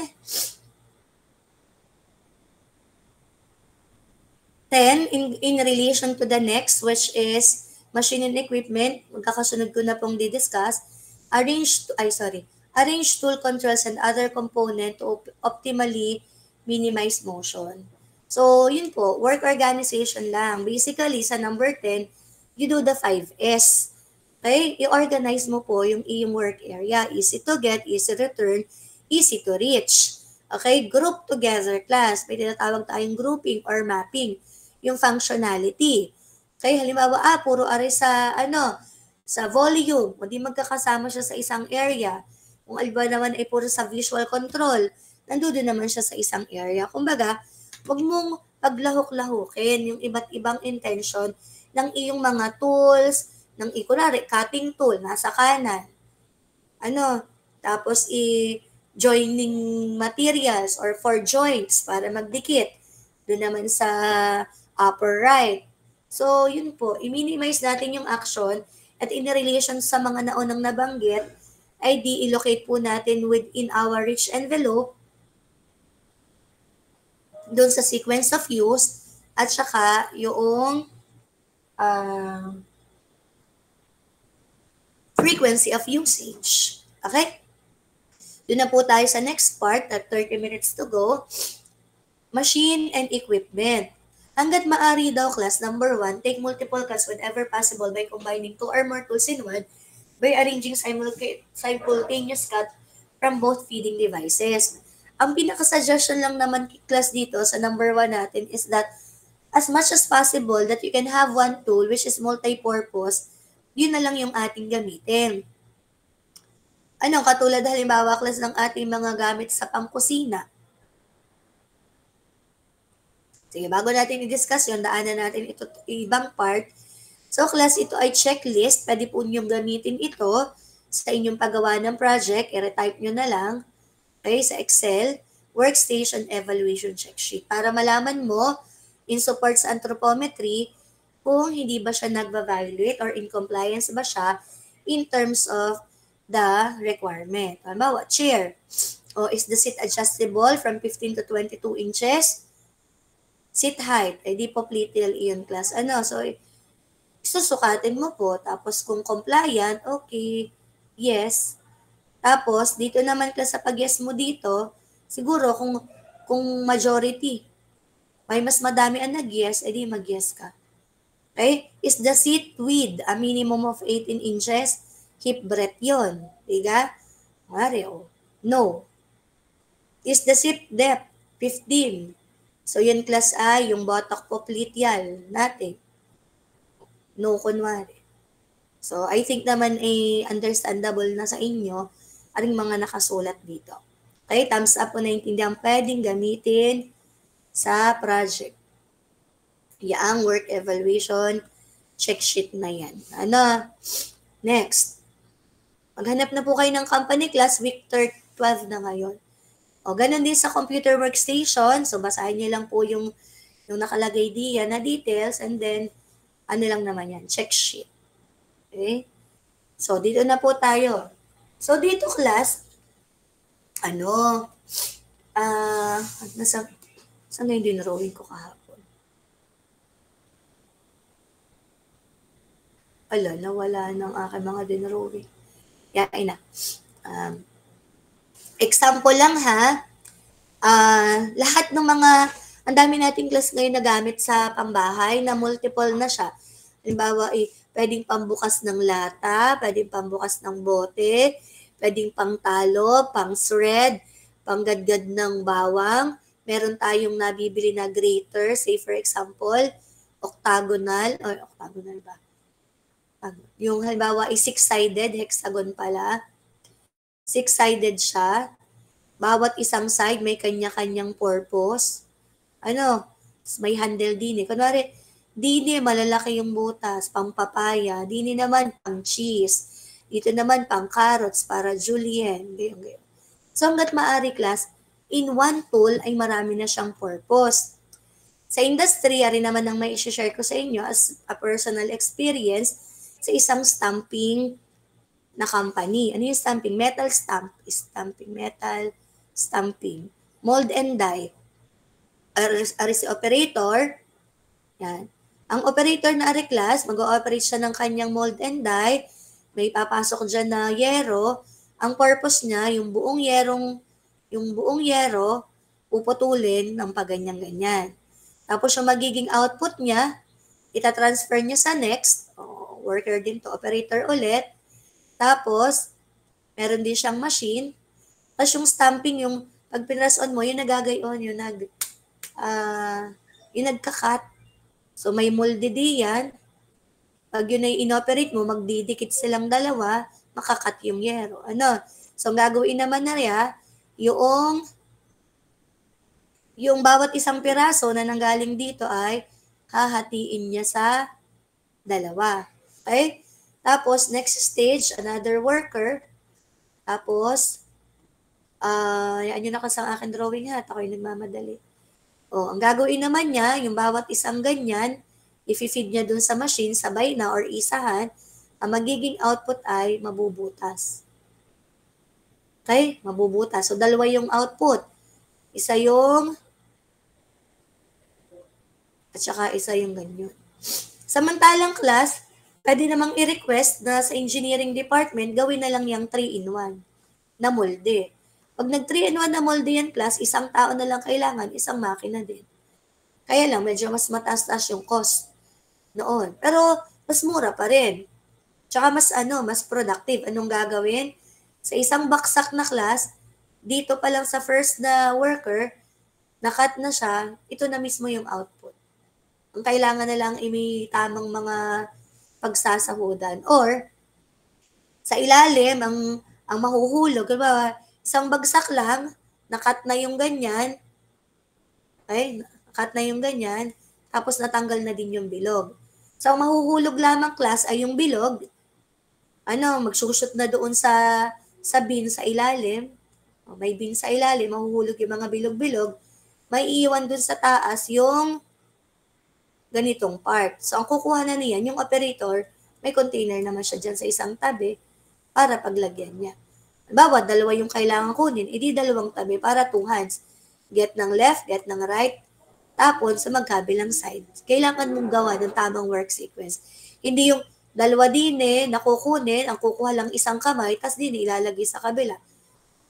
Tas iisa yung container. So, ang mangyayari doon, class, mananakit yung isang kamay. Pwede namang ang gawin nasa gitna ang lalagyan, kuha isang kamay, kuha ang another kamay, sabay ihulog sa gitna. Thumbs up kung naintindihan. Take multiple cuts whenever possible by combining 2 or more tools in one or arranging simultaneous cuts from both feeding devices. Next is use a fixture instead of the hand as a holding device. So yan po ay may mga dimension na binabanggit ay inyo na lamang pong lagyan ng highlight pag kayo ay nag-review.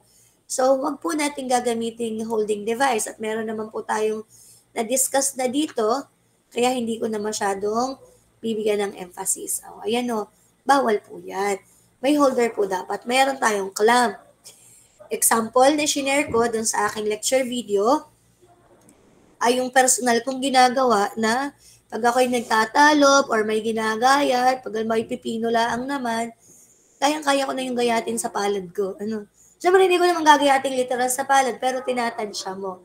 Okay, thumbs up, ang kagaya ko na minsan ay ginagamit na. Wala nang shopping board. Kaya ko namang gayatin, hawak lang ang aking kamay, diga. Minsan lang naman, class, hindi laging mapalad na hindi natataga. Minsan natataga din naman. Pero ginagawa ko pa rin, class, with care, but that is bad. Okay, do not use your hand as a holder. Okay, next. Nasa na tayo? Locate all control devices for best operator accessibility and instrument capability.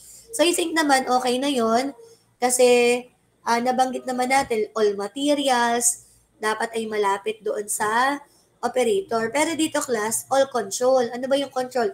Yung mga steering wheel mo, yung iyong pedal, push button, toggle switch, joystick, dapat ay pinakamalapit yon para madali mong i-activate. At syempre, depende rin kung ano yung bahagi ng katawan na gagamitin. Yung, kung malaki yung activator or yung control device, dapat ay nearest. Kunwari, manibela, hindi naman pwedeng ang manibela ay malayo. Kasi paano mabibigyan ng effort yun? Kay pedal, dapat within reach.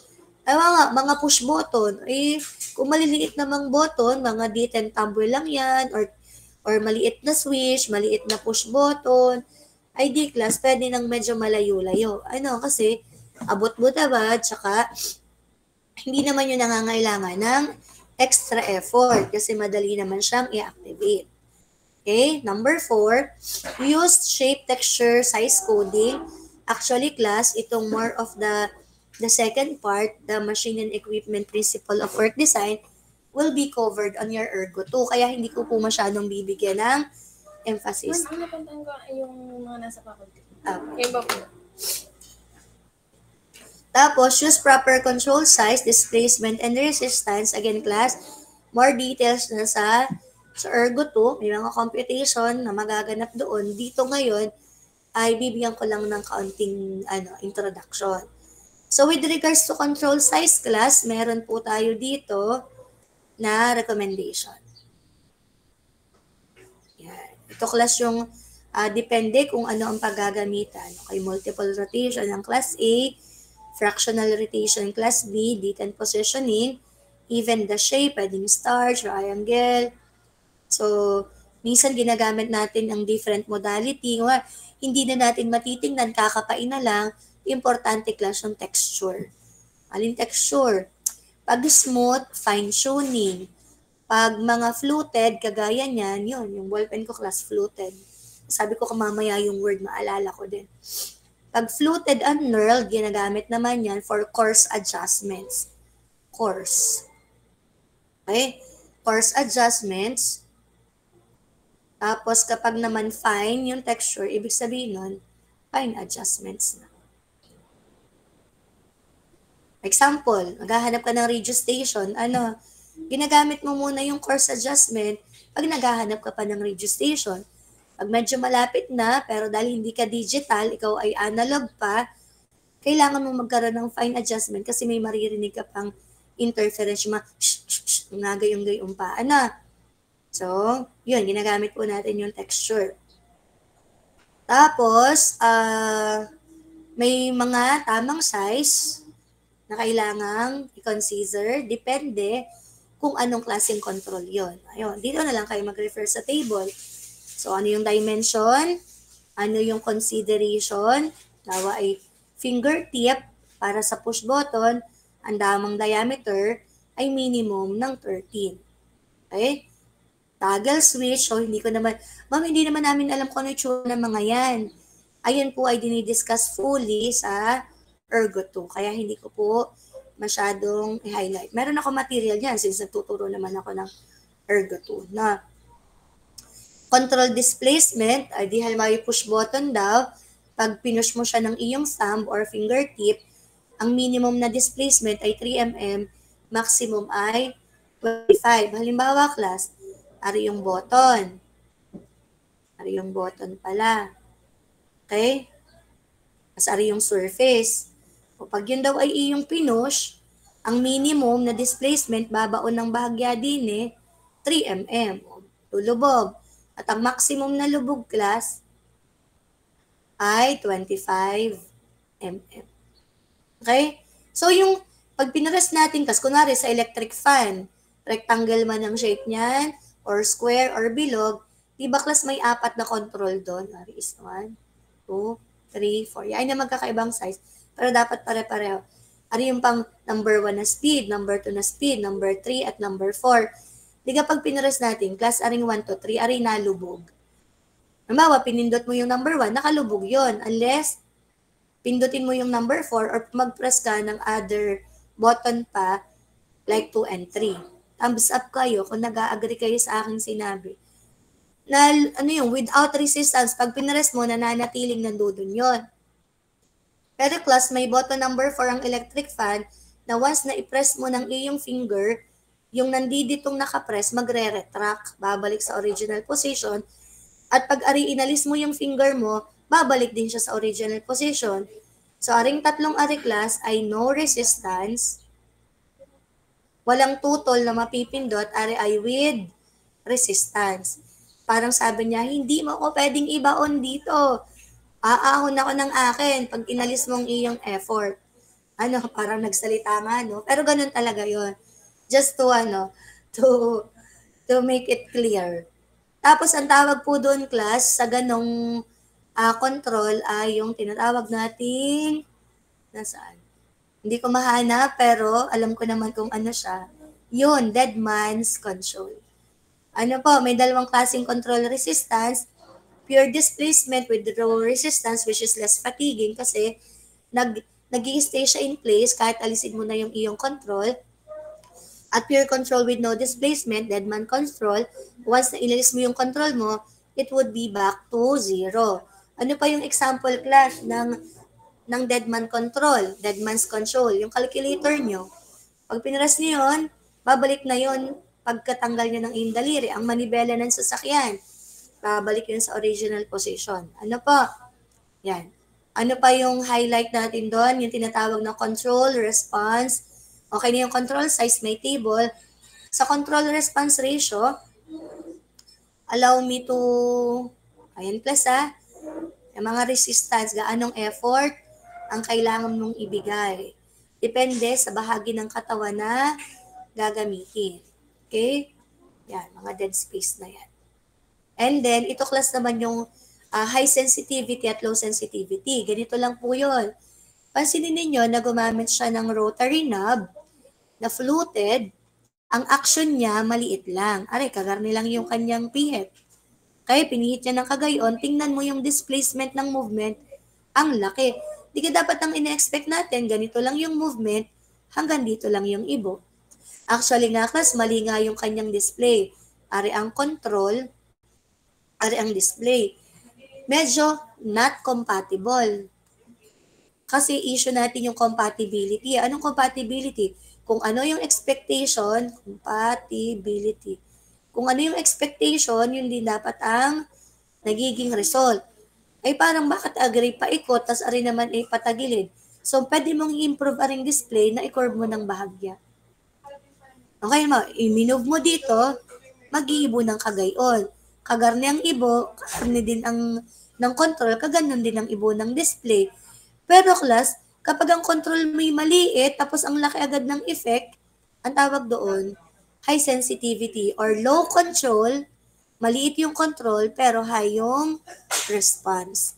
Anong example niyan sa true to life? Manibela ng sasakyan. Kaunting pihit, malaki agad ang action. Kaya dapat ay maging maingat tayo na hindi makasabit, hindi masabitan. Pansinin nyo naman, class, yung movement na rin. Ang laki ng rotation na naganap, pwede nyo din palitan yung display para may compatibility. Ang laki na ng inikot, pero kukunti pa yung naging reaction. So, ang tawag doon, low sensitive. So, kailangan ng high control para magkaroon ng good response. Thumbs up kung naiintindihan nyo ako. 15 minutes to go. Okay, ako yung relax sa discuss, pero parang, mauubusan ako ng oras. And then, may tinatawag po tayo, class, na range effect. The tendency to overshoot short distances and overshoot long distances. So, baka maisip nyo na naman sa examination.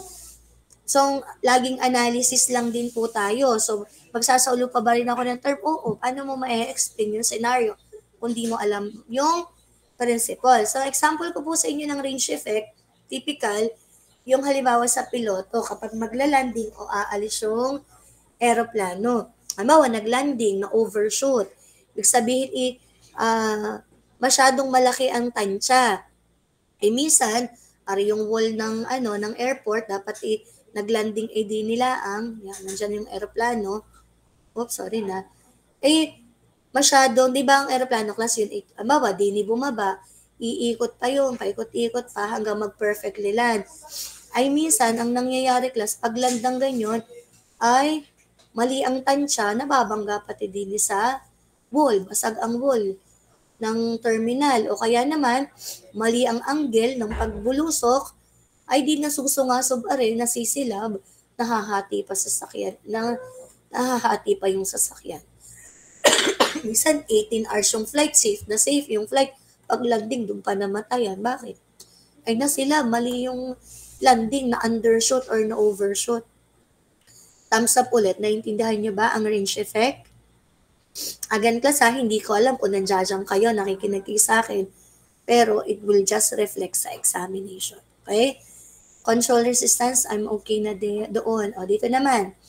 Last part ng ating machine and equipment compatibility, relationship between control, display that is consistent with human expectation. At ang ginagamit po natin dyan, class, is stereotyping, universal standard. O, mabilis na example ko, at affordance. Received property results in the desired action. Bawa, merong aring wall, yung bumbilya. O, ngayon, may switch ako nakita. Pag pinindot ko siya upward, ano mangyayari? O, type nga, chat agad, mabilis. Pinindot ko upward ang switch, ano mangyayari? Upward mag-on. Ang ilaw, sabi ni Gerald. Ay, parang nakakapagtaka, class, nung pinindot mo yung switch pataas, walang naging reaction. Nung pinindot mo bababa, saka nag-ilaw. Pinindot mo pa kaliwa, may ilaw. Mali yun, dapat kanan. So, ibig sabihin nun, wala siyang affordance. Okay? O, simpleng example. Mapping naman. Vertical horizontal display Warwick principle says that the point closest on the display and the control move in the same direction. Again, sa ergo to naman mababanggit, nagbibigay lang ako ng kaunting example. O, rin pinaka-typical. Warwick class, array stove. Yan yun ang ibang size ko. Yun, dapat naman ay pantay-pantay. Bawa, magkakatapat na gayaan. Stove top. O, yung control nila. Ngayong class, masasabi natin pangit yung mapping. Bakit? Bakit pangit ang mapping? Pag ari binuhay ko, hindi ko ngayon alam kung ang 1 ba or 2 ang mag-iilaw, ang magla-light up. So, pangit po yung design. Ay sabi, ay ma'am, gawin natin dapat ganito. Nadini yung mga stovetop, tapos nadini yung mga control, tapat-tapat. Ang problema mo naman, class, napaka-wide naman. Hindi ka naman space saver. So, pwede na din ganyan din ang design. Ang gawin mo lang, i-adjust mo ng bahagya. Kunwari, class A, are, outward ng kaunti, linipasok ng kaunti, pagkatabi ng bahagya, outward ng kaunti. Pwede ka pang may ilagay dito kung ano bang nakasulat na guide. Tapos are, na-expect mo na para dito, doon. Agree ba kayo na mas tama yung mapping ng pangalawa? Hindi ka nako-confuse kung para kanino yung control. Okay? Yung selector. Next, feedback. Operator should know that the function has been accomplished. Example ulit. Pinrest ko yung are. E di dapat magla-light up. Ang problema, nung pinrest ko, walang response. Anong maiisip ko? Ay, wala bang kuryente? Ay, hindi ba yung ilaw? Saan ba yung electrical line? Kasi, hindi nangyari yung feedback. Okay? Next, ensure compatibility between the control and display. So, simplified na explanation ko sa inyo, class. Pansinin nyo to. Ari ang control, rotary, ang display, horizontal. Hindi dapat, kung rotary yan, rotary din. Kung curve yan, curve din. Dapat pareho, class, ang magiging action. Katulad ng, ang manibela, inikot kong ganyan, ang gulong, ganyan din. Okay, ano pa? Meron akong ginamit na joystick. Ang action ng joystick ko ay forward, backward. Ay dapat, hindi pwede na horizontal display. May nag-forward ako, umiso doon. Yung indicator. Isala. Do somewhat naman maiintindihan, pero hindi pa din ganun ka-compatible. O kaya naman, forward, backward, tapos ang display mo, dial. Hindi pwede. Maganda dyan, vertical display, nung finorward mo, akyat. Nung binackward mo yung switch o yung joystick, baba din naman yung sa display. Compatibility. Okay, next po. I have only about 9 minutes, pero let us just maximize. Yan. Kabahagi doon sa postural analysis natin at sa biomechanics, yung cumulative trauma. So, ano po yung cumulative trauma na meron ako niyan? Sometimes called repetitive motion injury, work-related musculoskeletal disorder, type o lang po doon.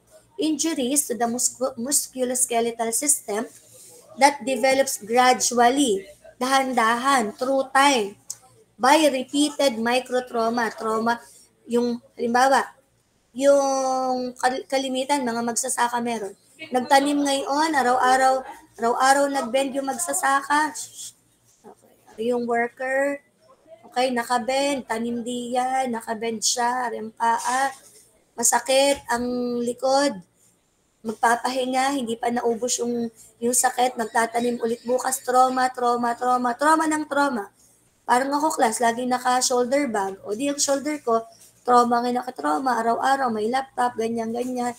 Laging madaming bitbit, ayun, hindi na naalis ang pain. Okay? So, CTD ang kakalabas. So, yung nagpapatong-patong class yung trauma kasi hindi siya hindi siya nakaka-heal or nakaka-full recover. Masakit pa, dadagdagan na naman. So, ang reason nun, poor design, excessive use of hand tools or equipment, or wrong practices. Okay? Ano ang factor na nagtitrigger para magkaroon ng cumulative trauma disorder? Excessive workforce, awkward extreme joint motion. Pag excessive workforce, katulad ng ginawa doon sa grip. Nung pinag-grip ko kayo, ngatal agad. Bakit? Tinodo mo agad yung effort, which is wrong. Start with a minimal action until you reach your maximum strength. Hindi yung maximum agad. Kasi mabibiglaan kayo. Excessive workforce, bawal yun. Pwede po kayo, in the long run, CTD. Awkward or extreme joint motion, kaya iniiwasan natin class yung mga twisting. Minsan, may kukunin tayo sa ilalim or sa mga likod-likod. Sa halip na tayo na posisyon ng tama or iniisad natin yung mga furniture. I-overextended yung buto, overextended ang kamay, pasok kung saan ilalim at singit-singit, ay siya. Kaya tayo nasasaktan, nasusugatan. Ganun din class, halimbawa assembly operation, high repetition, araw-araw, isang minuto, isang assembly, ay buong 8 hours gagawin ng operator yon. So, very prone sila sa CTD. Ganon din yung duration of work. Buong maghapon mo ba siyang ginawa, ay siya. CTD ang kakalabasan niya. Eh, kung saang part na involved. Ano pang symptoms kung meron kang cumulative trauma disorder? Of course, you experience the numbness first, ganyan, ngalay, okay? Ngimay, nangingimay ako, nangangalay ako, ganyan. Okay, tapos magkakaroon ka na ng pain. Pag matindi na, may joint movement restriction, yung para mag-exercise ka ngayon, bukas tiyak ang iyong para kang binugbog, hindi ka makalakad ng ayos, mamaga-maga pa yung mga joints and muscle, bakit? Nabiglaan eh. Hoy, tayo mag-hiking. O, hiking ka nga. Hoy, tayo mag-jogging doon sa park. Jogging ka nga. Na hindi ka naman nagagayon everyday. Edi, may over-exertion na magaganap. So, magkakaroon ka ng pain, joint movement restriction, hindi ka makakakibo ng ayos. Ako, class, hindi ako makabuhat yung dito sa aking kaliwang kamay. Ay, hindi ako magpasaan ng bata at talagang ang sakit agad. At saka pamamaga.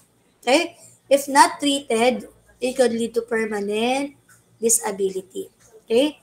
Sa few slides, hindi ko na maaabot yung part 3, which is 18 po yun. To continue natin, pero sana you read ahead na. Kasi ang mas focus po natin, yung nasa chapter 4 na biomechanics po. But at least here, class, we have able to give you pointers or principles which are very important to assess your work design. Okay, ano yung common CTD? Tenosynovitis, inflammation ng tendon sheath because of your overuse or using improperly designed tools. Okay, also, kapag itong tenosynovitis ninyo ay nag-spread out na to parts of your muscle and tendons, it will be called now tendinitis or tendonitis. Okay, and then, Pinabanggit na natin noon, kapag naman ang problem is palaging nagtutwist ang wrist mo or lagi siyang nakabend, yung ating median nerve, hindi nagpo-flow ng maayos, yung yellow-white fluid and also the blood. So nagkakaroon po tayo ng injury inside our wrist because of the blockage ng fluid dun sa median nerve, carpal tunnel syndrome. Pwede po yung i-rehabilitate by yung mga activities or pag di na talaga kayanin, yung pagpe-press lang class ng mga anti-fatigue ball, yun. Makakatulong yun sa carpal tunnel syndrome. Pag hindi na talaga sobrang sakit na, ay di o-operahin. Okay, trigger finger naman class, ito is result ng tendinitis kasi nga, yung natin class, yung mali yung mga movement natin, ng yung 9:56. Very conscious ako sa time. Class, ilang pages lang naman yung tinatapos ko, maximizing lang yung hanggang 10 o'clock ako. Class, gumantok ha, at di ko kayo nakikita. Ang gusto nating malaman, may iba't ibang tawag sa galaw ng ating mga kamay, pagtagilid, pagpaganyan, pagpaharap. May tawag doon, nandoon sa ating book. Mga flexion, abduction, extension, etc. etc. Flexion. Ang mineasure nyo class doon sa goniometer, yung gumanto kayo, yun ay flexion. Hanggang ilang degrees na flex yung iyong arm. So ngayon class, pinapaganto ko kayo. Okay? So dapat yung alamin ilan ang degrees of movement ng bawat isang bahagi ng katawan nyo. Kunwari class, lower arm to the point of the elbow. Kaya ko siyang i-bend. Okay? Kaya. Hindi ko kayang ibaba. O, try nyo class, babaan nyo dito. Hindi ko kaya.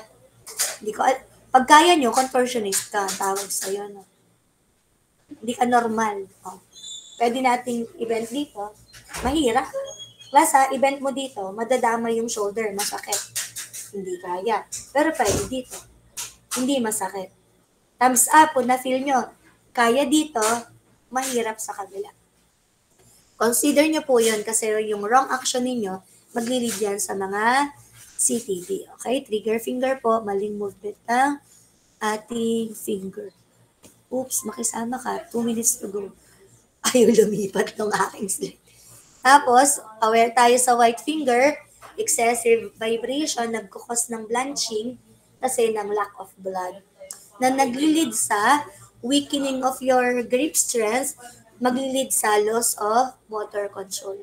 Pag namanhid na totally, hindi mo na maikibo ang iyong mga daliri. And yung Raynaud syndrome, which we know, this is similar to white finger. However, hindi siya dahil sa vibration, kundi dahil sa extreme coldness. Bigat pag tayo ay nangangatal na nilalamig, hindi na tayo makaibo. Kasi ang nangyayari sa buo natin, tsaka sa ating muscle, nagko-contract. Pag cold, ay contract. Yan class yung sa carpal tunnel syndrome, yung median nerve, ari po yung part na yun. And then, meron po tayong tools to evaluate. So, medyo mahaba pang explain. So, dito ako nagtapos sa tools in evaluating CTD. Tapos, to continue tayo. Ari naman class, sobrang madali nang intindihin, kaya hindi naman natin masyadong papakatagalan. Katulad ganyan, use the strongest working finger. Alin yun? Middle finger and thumb. Ipapaliwanag ko pa. Kaya alam naman natin na middle finger at yung thumb ang strong talaga. Tapos design 1.5 handle diameter for power grip. Di just apply. Di naman na kailangan na-explain pa yun kasi standard naman yan. Okay? But, for you to advance study, pwede nyo pong tingnan dito, meron po tayong mga illustrations. Yan, meron din kayo class tayo ditong evaluation checklist tungkol sa mga sa machine. Pwede nyo pong gamitin din iyan. Okay? Yan. Hanggang sa mga labels. Tapos, yung binabanggit ko sa inyo, yung ating mga sakit, common na CTD, dahil nga po yun sa mga wrong action. Yan. Mga sinasabi ko sa inyo, extension, flexion. So, to get familiar with it, kasi lipat na ng 1, yan lang po yung drawing. Ulnar deviation ang tawag, yan ang neutral, radial deviation pag pagayaan, abduction pag in-extend mo. Ano ba ga? Supination ang tawag dito, pronation ang action na yan. Tapos, flexion ito, neutral, extension. So, hindi ko kaya yung mga extension kasi medyo mahirap yun. And then, yun, dito ako nagtigil. Okay, to continue tayo next meeting. Sana yung mga 30 minutes lang ang ma-devote ko dyan. Tapos, i-anticipate nyo na maiksing break period lang kasi naghahabol tayo sa topic. Maliwanag po ba? Okay, bye everyone. May next class na din po ako ng 10 o'clock. Okay? Sige po.